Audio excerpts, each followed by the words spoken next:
রাত তখন প্রায় 12টা। পুরো গ্রাম নিস্তব্ধ, বাতাসে অদ্ভুত একটা ঠান্ডা গন্ধ। রিনা একা থাকে তার ছোট্ট কুঁড়ে ঘরে, কেউ নেই তার প্রতিদিনের মতো। সে বানাচ্ছে একটা মাত্র রুটি। চুলায় আগুন জ্বলছে, রুটি ফুলে উঠছে ধীরে ধীরে। ঠক ঠক। রিনা থেমে গেল। এই রাতে কে আসতে পারে? সে ধীরে বলল, কে? বাইরে থেকে কণ্ঠ, খুব ক্ষুধা পেয়েছে, একটা রুটি দিবি? রিনার শরীর কেঁপে উঠল। দরজা খুলল না, সে ফিরে এল। রুটি নামাতে গেল, কিন্তু রুটি নেই। আমি তো এখানেই রেখেছিলাম।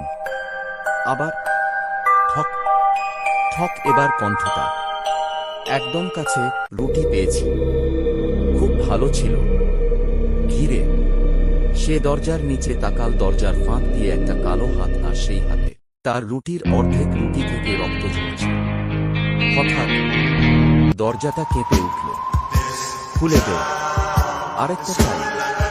চুলার আগুন নিভে গেল, ঘর অন্ধকার। শেষ কণ্ঠ, তুই তো আমার পরের রুটি। পরদিন সকাল গ্রামের লোকজন এসে দেখে ঘরে কেউ নেই, শুধু তাওয়ার ওপর পড়ে আছে একটা পোড়া রুটি, আর তার ওপর লেখা, ধন্যবাদ।